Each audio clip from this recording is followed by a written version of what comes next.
Trazemos a todos o nosso abraço fraterno, rogando a Jesus, o nosso Mestre, que nos abençoe com a sua paz.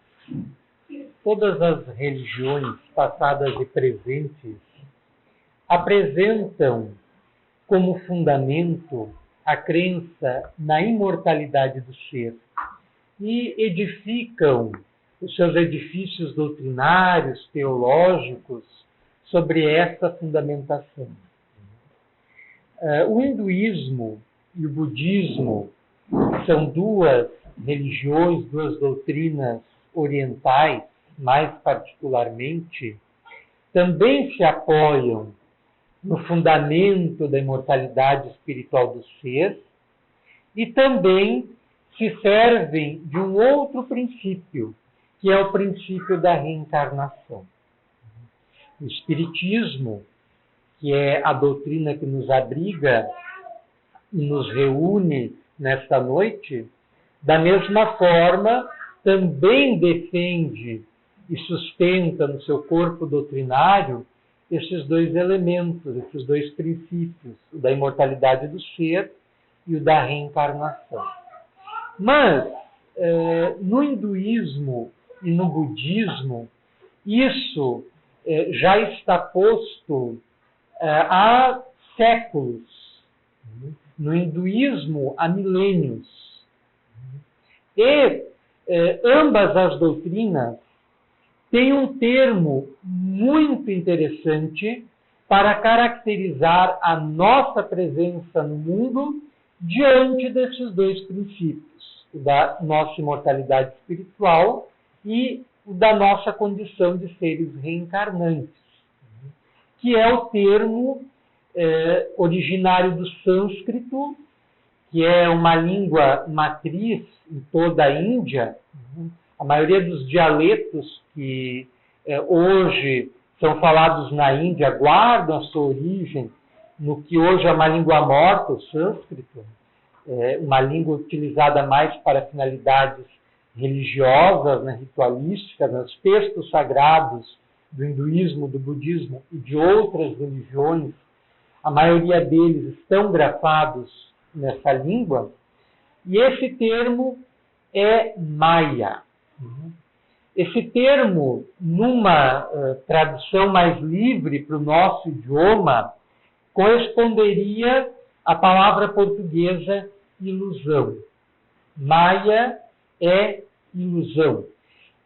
Dentro do hinduísmo, que é uma doutrina politeísta, que acredita em vários deuses, também o nome de uma divindade, a deusa Maya, responsável por envolver os seres humanos na teia das ilusões, na teia das aparências, longe da profundidade do ser, longe da realidade fundamental da criatura. Então, este termo, ele é muito interessante, porque, segundo essa concepção oriental do hinduísmo e do budismo, a nossa vida na Terra não passa de Maya, é apenas uma ilusão. Curiosamente, a ciência moderna, principalmente a física quântica, vem através de outros caminhos. O caminho das religiões é o caminho da intuição, da inspiração, da revelação. O caminho da ciência é o caminho da pesquisa, é o caminho da indução e da dedução, é o caminho da observação, é o caminho dos sentidos. Então, a ciência, através dos caminhos e da metodologia que lhe é própria, vem chegando, curiosamente, às mesmas conclusões que as religiões mais antigas chegaram, através de outras formas. Um estudioso chamado Fritjof Capra tem sido talvez quem melhor esteja explorando na atualidade as conexões entre a ciência moderna, principalmente, repetimos, a física quântica, e as religiões orientais. Ele tem uma obra extraordinária, que é best-seller no mundo inteiro, chamado Tal da Física, onde ele analisa tanto o pensamento religioso oriental, nas suas principais ramificações, quanto os postulados atuais da física moderna. E, na última parte da obra, ele analisa as relações entre ambos, entre religião e ciência. E ele coloca que a ciência moderna, física quântica, desde as últimas conquistas nesse campo, chegou a um verdadeiro paradoxo, porque não sabe mais afirmar o que é a realidade. Lá no início do século XX, quando Albert Einstein, em 1905, publica a sua famosa teoria da relatividade específica e mais tarde da relatividade geral, ele muda o paradigma da física clássica, que era a física newtoniana, e inaugura a chamada física moderna, a física quântica. E a expressão de Einstein, que o consagrou como um dos maiores gênios dos tempos modernos, do século XX, é de que matéria e energia se correspondem. E a ciência, no final do século XX, início do século XXI, no campo da física, chegou a um paradoxo por não saber mais especificar o que é a realidade. Se é a matéria, tão largamente estudada nos últimos 5 séculos da ciência ocidental, ou se é a energia. E hoje, todas as ciências vêm relativizando os seus conceitos e subordinando-os ao ser, à percepção que o indivíduo possui das coisas. Tudo está atrelado, portanto, no entender da ciência moderna, à consciência e à sua percepção. Isso é uma afirmação tanto da religião e hoje da ciência, através das constatações da física moderna e também de algumas correntes dentro da psicologia, como a psicologia humanista e a psicologia transpessoal. O espiritismo, que aparece no cenário do mundo no começo da segunda metade do século XIX, com a publicação de O Livro dos Espíritos, faz uma amálgama, faz uma junção a partir das comunicações espirituais que Allan Kardec vai corrigir, vai examinar, vai estudar, estabelecendo uma nova proposta de interpretação da vida, do ser humano, do universo como um todo, baseado fundamentalmente na crença em Deus, na crença na imortalidade do ser, na crença na reencarnação, na crença na pluralidade dos mundos habitados, na crença na comunicabilidade com os espíritos, na crença de um código ético e moral que tem validade universal, porque se estriba, se apoia nas leis de Deus, que são as mesmas para todo o universo. Então, Allan Kardec fundamenta o Espiritismo em torno destes fundamentos centrais, criando uma nova doutrina, da qual ele passa a ser o codificador, o Espiritismo. Tanto que antes dele esse termo não existia. As comunicações espirituais, sim, são de todos os tempos e lugares, mas o Espiritismo não. O Espiritismo é produto de um esforço intelectual dele. Então, é uma doutrina que, a partir do exame, da interpretação que ele fez das comunicações mediúnicas, ele extraiu toda uma nova ciência, toda uma nova ordem de ideias, que ele cunhou, ele deu o nome de Espiritismo.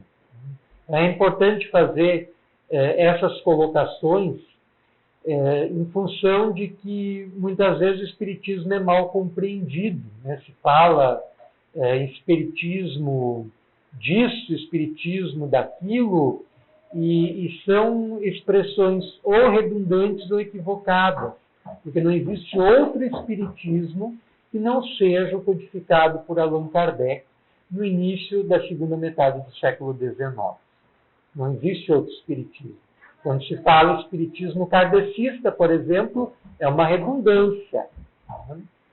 Porque não existe outro espiritismo que não tenha sido codificado por Allan Kardec.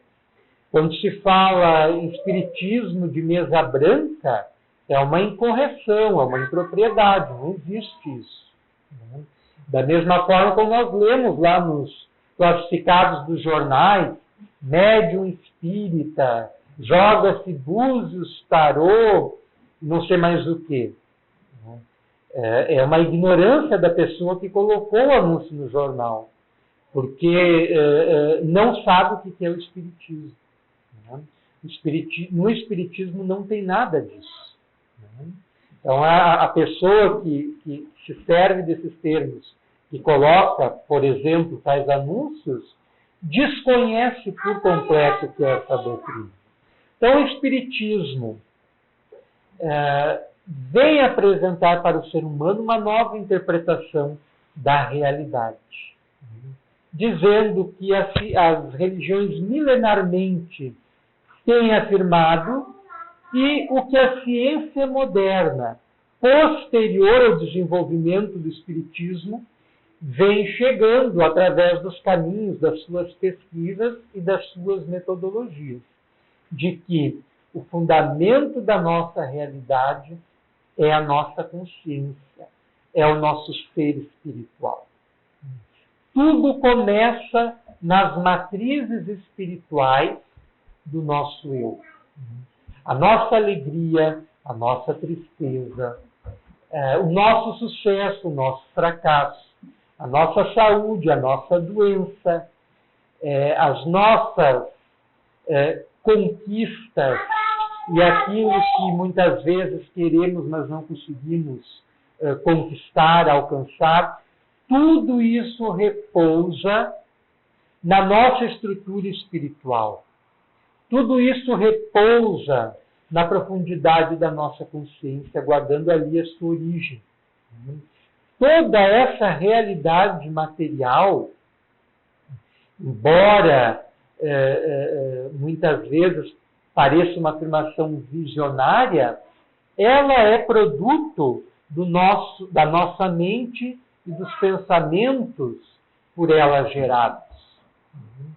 E isso vem sendo cada vez mais aceito em muitas frentes científicas, principalmente nas duas áreas citadas, na psicologia e na física.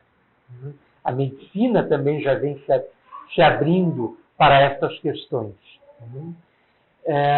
Se a nossa realidade, portanto, é fundamentada pelo que está dentro de nós, pelo nosso ser espiritual, pela nossa alma, nós precisamos mudar as nossas concepções, precisamos alterar os nossos valores, precisamos modificar o modo como nós temos vivido a nossa vida.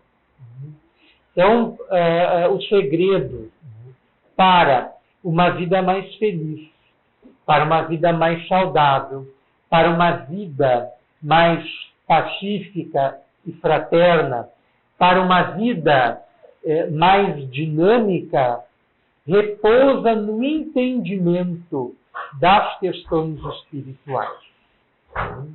Então, entender que cada um de nós é responsável pela sua realidade específica, que reflete na realidade do seu grupo familiar, na realidade do seu grupo social, na realidade planetária a qual ele está integrado, é o ponto de partida para a sua transformação pessoal, para a transformação pessoal de cada um de nós.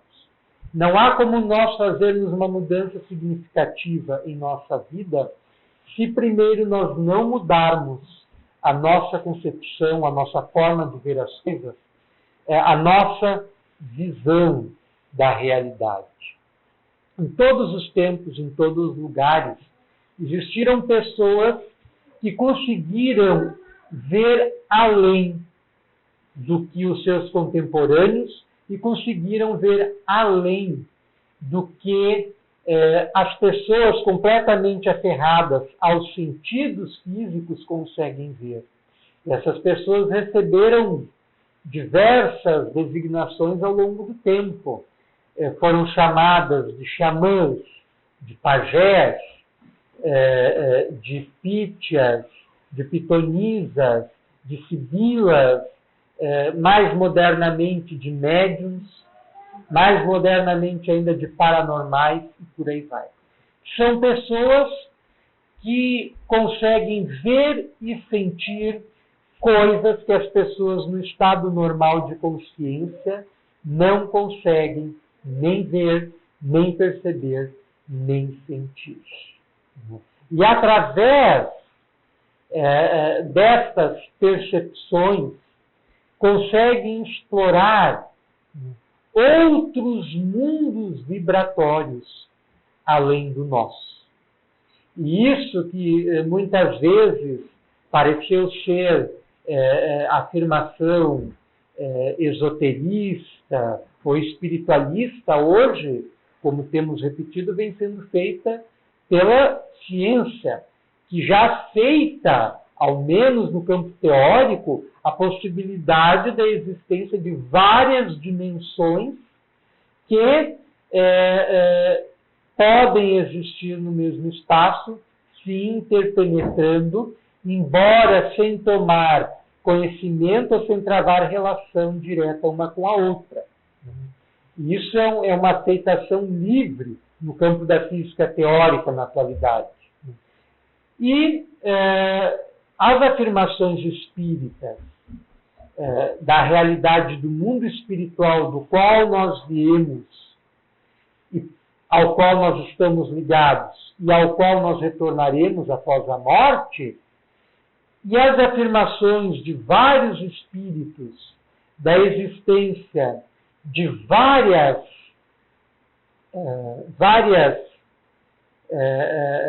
esferas, vários campos vibratórios, várias cidades, várias colônias espirituais dentro dessa realidade espiritual, vem sendo cada vez mais aceita pelas pessoas de uma forma geral. Então, que até a década de 60, por exemplo, ainda era difícil para a grande massa assimilar essas afirmações, assimilar esses ensinos, hoje já vem sendo largamente aceito pelas pessoas de uma forma geral. E para isso concorrem muitos filmes, muitas novelas, muitas peças teatrais que vêm explorando essas temáticas, desde há muitas décadas. Então fica mais fácil de se compreender essas questões. Mas o mais importante é nós compreendermos que, como afirma o hinduísmo e o budismo, e nesse sentido o espiritismo também ratifica, a vida atual, sem dúvida nenhuma, é maia, é ilusão. E nós precisamos fugir da ilusão para a realidade, migrar da ilusão para a realidade. É como se estivéssemos num sono do qual nós precisamos acordar. Então nós estamos aprisionados à ilusão dos rótulos, à ilusão das castas, à ilusão do nome que nos individualiza e pelo qual nós nos conhecemos e identificamos e os outros nos conhecem e nos identificam, a ilusão dos laços familiares que são necessários, mas que ao mesmo tempo, muitas vezes, nos escravizam a família, nos impedindo de estendermos os nossos valores, os nossos sentimentos além do círculo familiar. Muitas pessoas são boas, já são boas, mas apenas dentro do círculo familiar, não conseguem repetir esses comportamentos com aqueles que não são do seu círculo familiar ou que não são do seu grupo de afetos, né? Longe dos modelos de comportamento que a história registra como sendo os ideais, como o de Jesus, por exemplo.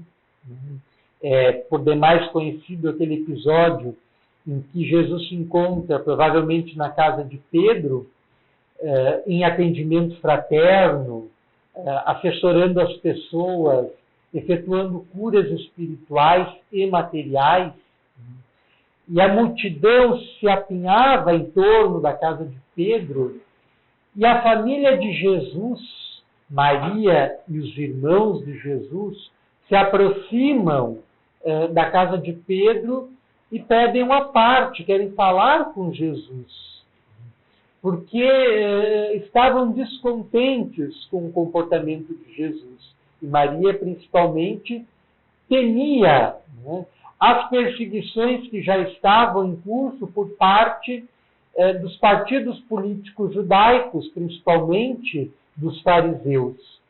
E quando um dos discípulos avisa Jesus que a sua mãe e os seus irmãos encontravam-se ali para lhe falar, Jesus responde com uma pergunta: quem são minha mãe?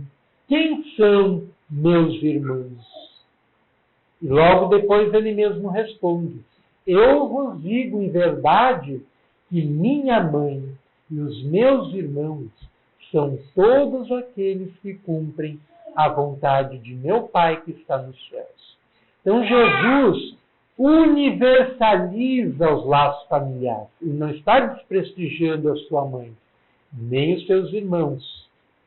Mas ele está colocando todos os seres humanos na mesma condição. Todos somos irmãos. A nossa condição de filhos de Deus nos igualiza e nos coloca na condição de irmãos. É isso que Jesus faz nessa fala. Mas nós ainda estamos muito presos à ilusão dos laços familiares. E muitas vezes o nosso comportamento é divergente. Dentro do lar se dá de uma determinada maneira, fora do lar de outra maneira. Estamos aprisionados às ilusões das condições sociais, que no nosso país ainda são gritantes. O abismo entre ricos e pobres é muito acentuado, diferente de outros países onde essas contradições já foram em parte superadas. No nosso país isso ainda é muito acentuado. E nós ainda estamos muito presos a essas ilusões. As ilusões dos títulos, que estão diretamente ligados ao orgulho, à vaidade. Ter um título de doutor, nossa! Né? Quantos doutores por aí que não possuem doutorados, mas se jactam, se orgulham de utilizar esse título. E muitas vezes se sentem superiores aos demais por terem semelhante titulação. Então, a ilusão dos rótulos. Para que exemplo melhor do que o do espírito André Luiz? Na sua última encarnação, era um médico.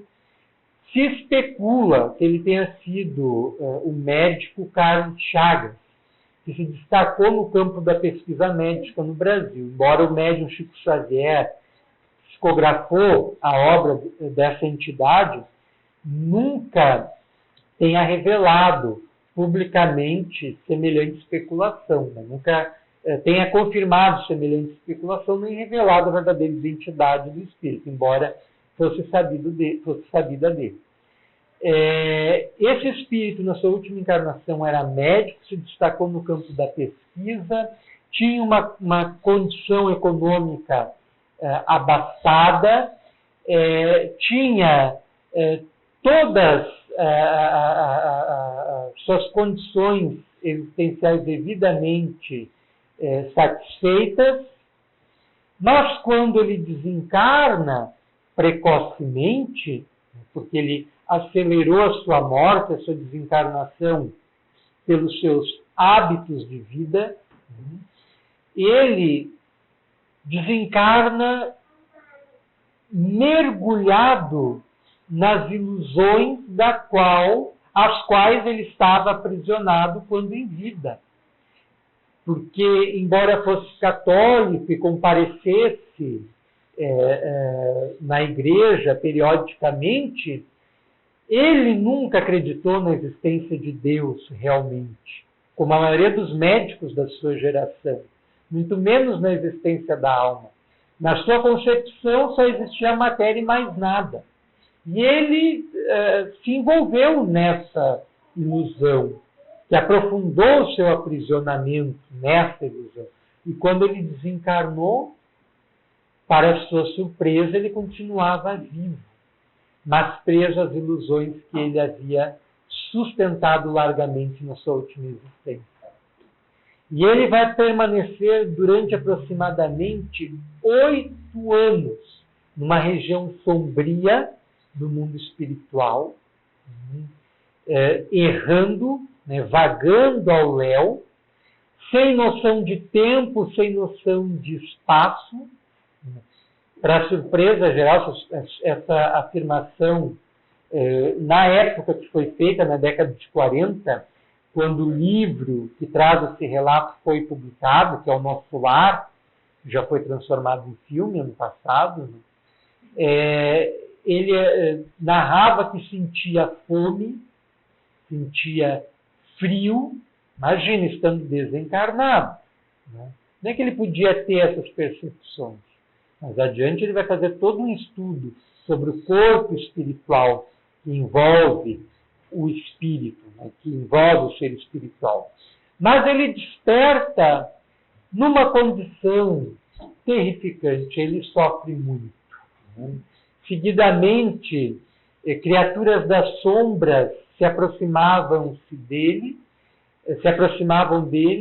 e lhe lançavam impropérios, ataques, muitos gritavam suicida, e ele, na sua concepção, não se considerava um suicida, porque ele lembrava de ter lutado até os últimos instantes no leito hospitalar para continuar vivo. E com o tempo, quando ele vai conseguindo vencer as ilusões que ainda predominavam na sua esfera mental, no seu pensamento, que o segregavam, que o prendiam àquele ambiente, e que ele começa a cogitar que, de fato, deveria haver um autor para a vida, de que a realidade, com certeza, era muito mais ampla do que ele acreditava, e ele começa a abandonar o seu orgulho, a sua vaidade, começa a chorar copiosamente, emociona-se e improvisa uma oração. Ele que nunca ao longo da sua vida for habituado à prática da oração, começa a improvisar uma prece emocionado, e é isso que lhe abre os horizontes mentais e lhe permite ser resgatado por uma equipe espiritual que vem de uma cidade, de uma colônia espiritual chamada Nosso Lar.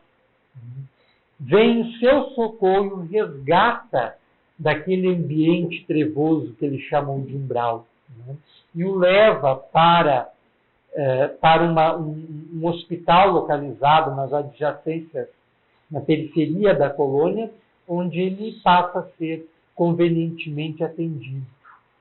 E começa a se libertar das ilusões materiais. às quais ele estava condicionado. Então, a nossa condição é a mesma. Nós estamos na condição do Espírito André Luiz, só que encarnados. Por um processo de formação cultural, uma formação no lar e uma formação cultural, nós ainda estamos muito presos à ilusão desses rótulos e podemos, desde já, passarmos a nos libertar deles, modificando a nossa visão da vida a partir de uma perspectiva espiritual. Isso, com certeza, se fizermos, transformará a nossa vida. Um espírito que se apresentou como sendo uma das rainhas da França, quando se manifestou na Sociedade Parisiense de Estudos Espíritas, no ano de 1864, sociedade esta que era presidida por Allan Kardec, ela ditou uma mensagem muito interessante, na qual ela se lamentava por ter estado presa às ilusões da vida material. Na condição de rainha, ocupava, dentro da classificação da época, uma posição de nobreza, que a distinguia dos demais setores da população, e ela se acreditava melhor, superior a todos aqueles que conviviam com ela. Imagina, ela era a rainha. E, para sua surpresa, quando ela desencarnou, ela sentiu-se verdadeiramente humilhada, inclusive por ver seres que ela considerava inferiores, por serem seus subordinados, seus criados, numa condição espiritual muito mais elevada que a dela, e que vinham lhe prestar socorro e assistência. E essa mensagem, mais tarde, Allan Kardec a colocou no Evangelho segundo o Espiritismo. Está lá no capítulo 2, Meu reino não é deste mundo. E finaliza esse capítulo. O Evangelho segundo o Espiritismo é uma obra que trata da parte religiosa do Espiritismo, e é um livro que nós devemos nos acostumar a consultar regularmente, buscando inspiração, buscando respostas às nossas dúvidas, aos nossos conflitos, aos nossos porquês, principalmente abrindo ao acaso. Muitas vezes nossos amigos espirituais que querem nos auxiliar guiam as nossas mãos na abertura da página e a mesma muitas vezes tem a ver com a nossa problemática. Então é um hábito que nós temos que adquirir. E este livro ele apresenta 28 capítulos, se não estamos equivocados, e todos têm basicamente a mesma estrutura. Citações retiradas do Evangelho, algumas outras de outros livros do Novo Testamento, a análise de Allan Kardec sob o ponto de vista espírita, e depois a complementação com comunicações espirituais, intitulada Instruções dos Espíritos. Então, a mensagem deste espírito, que só assina como uma rainha da França, encerra o capítulo 2 do Evangelho segundo o Espiritismo. E nós destacamos uma partezinha desse livro para nós lermos. Correm os homens por alcançar os bens terrestres, as ilusões da vida, como se os houvessem de guardar para sempre. Aqui, no mundo espiritual, porém, todas as ilusões se somem. Cedo se apercebem eles de que apenas apanharam uma sombra e desprezaram os únicos bens reais e duradouros, os únicos que lhes aproveitam na morada celeste, os únicos que lhes podem facultar acesso a essa. Esta afirmação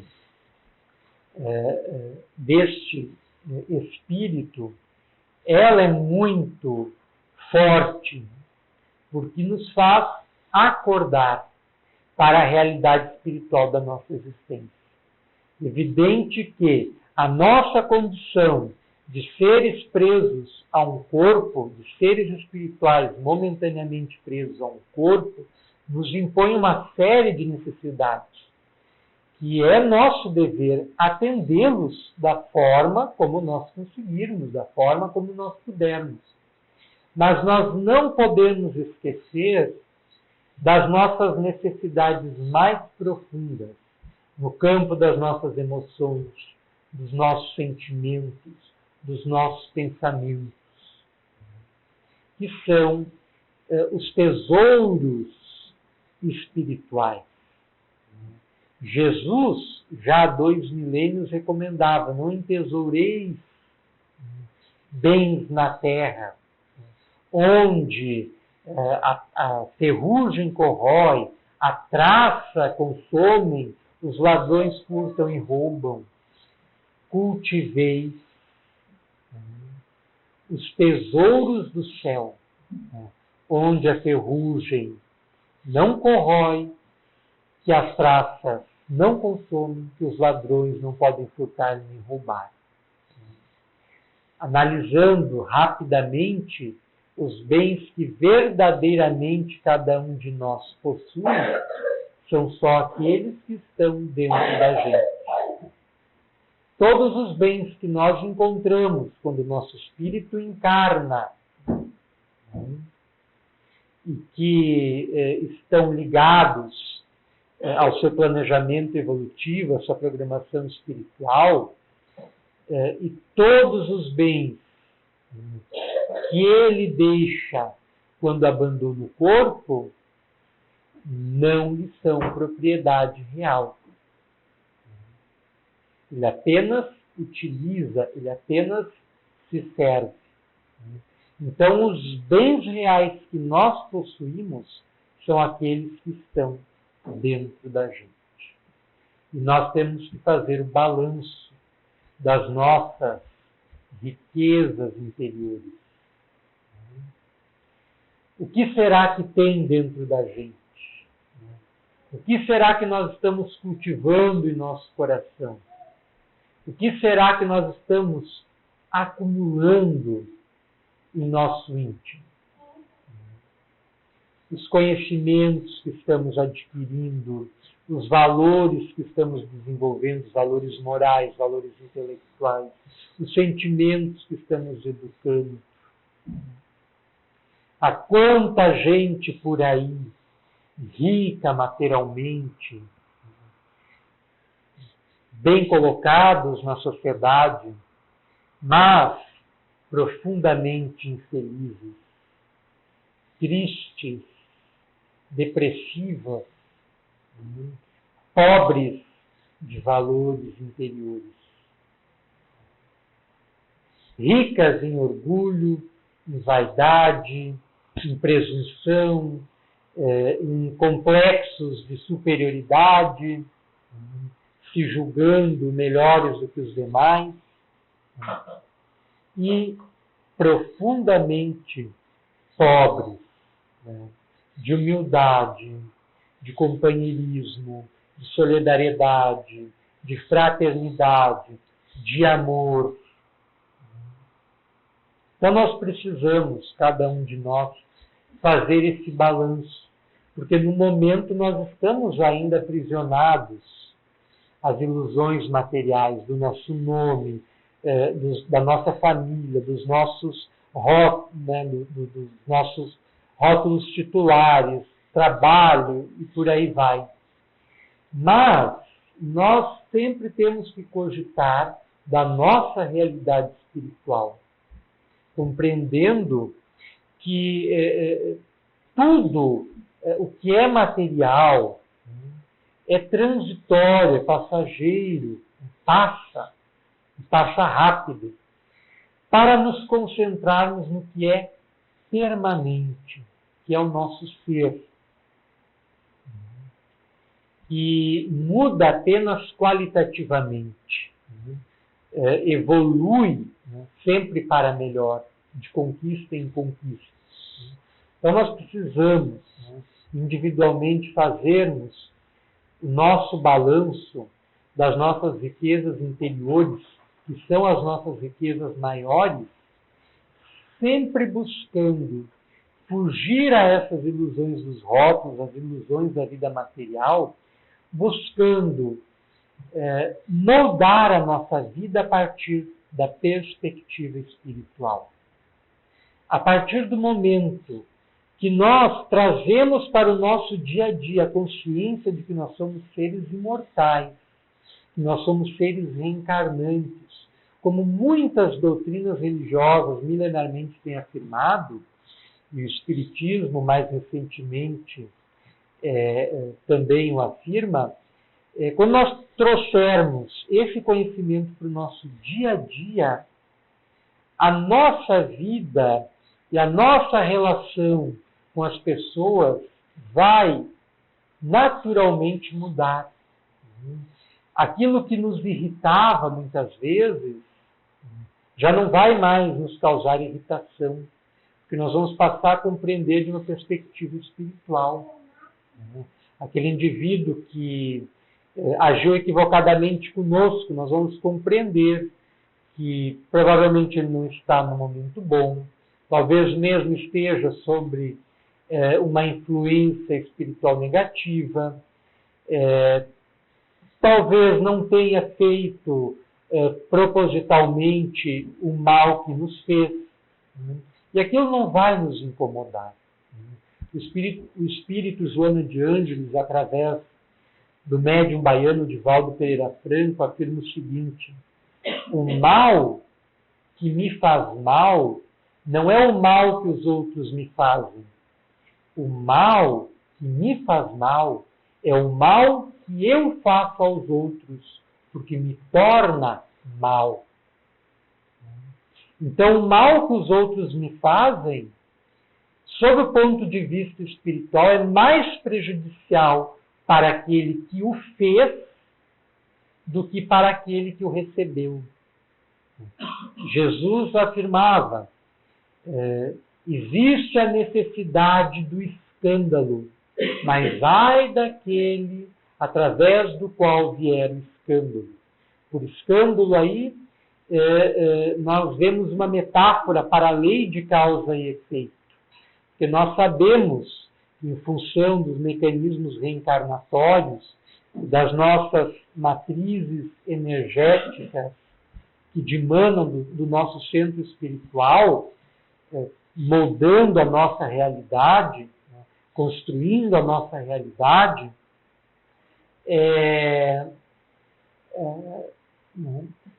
tudo aquilo que nos acontece tem a sua razão de ser.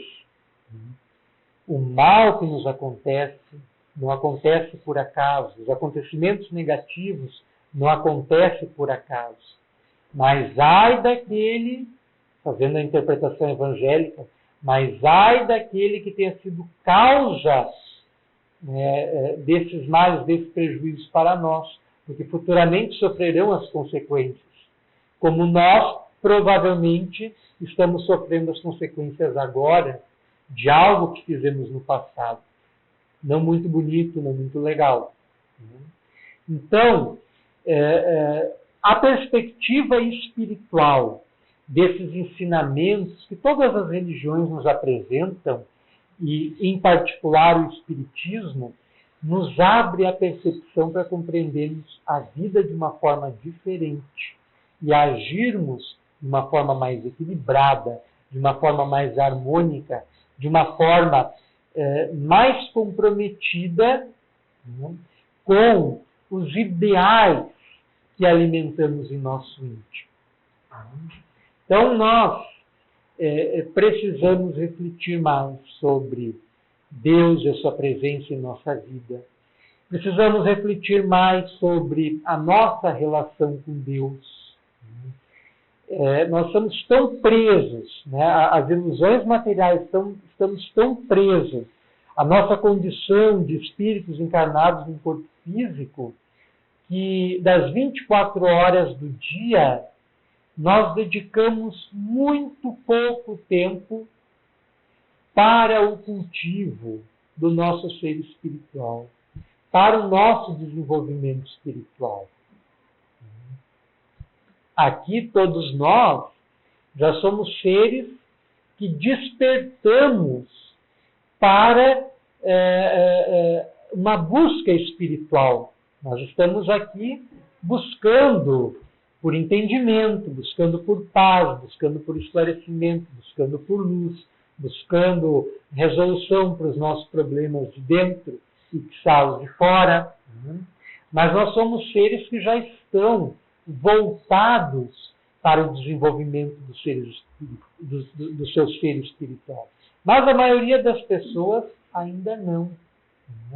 Estão completamente presos ao seu cotidiano e não conseguem nem abrir brechas para dar vazão ao cultivo das coisas espirituais, os tesouros do céu, as riquezas de Deus. Quantas pessoas não oram, não fazem uma leitura edificante, não destinam tempo para meditação, não costumam refletir, não estão preocupadas com a prática, o exercício do bem, do amor, de todas as virtudes, porque nem entendem a necessidade disso. E tudo isso em função de um horizonte cultural dentro do qual todos nós nos encontramos, que está preso a uma concepção materialista da vida, mesmo existindo centenas e centenas de religiões no mundo que dizem diferente. E nós espíritas, muitas vezes, nós vivemos em desacordo com os ensinamentos que nós defendemos, aceitamos e defendemos. Então nós precisamos estar atentos para essas questões. Gostaríamos de encerrar a nossa fala, já tendo passado um pouco do horário, com uma afirmação de Buda, que viveu em torno de 6 séculos antes de Jesus. A ilusão é a mãe de todo mal, que embriaga como bebida fermentada, porém muito logo se desvanece, deixando o homem abatido e desgostoso. Então, para Buda, a ilusão, é a mãe de todo mal. E esse vai ser o centro da sua doutrina. E o Espiritismo concorde com esse pensamento, dizendo que a ilusão dentro da qual nós estamos precisa ser rompida, precisa ser vencida, para que nós consigamos ter uma compreensão melhor da nossa realidade, que é espiritual. Então, nós agradecemos a todos pela atenção generosa e rogamos a Jesus, o nosso Mestre amoroso e bom, que nos abençoe, nos concedendo a presença em nosso mundo íntimo da sua paz, do seu carinho e do seu amor. Muito obrigado.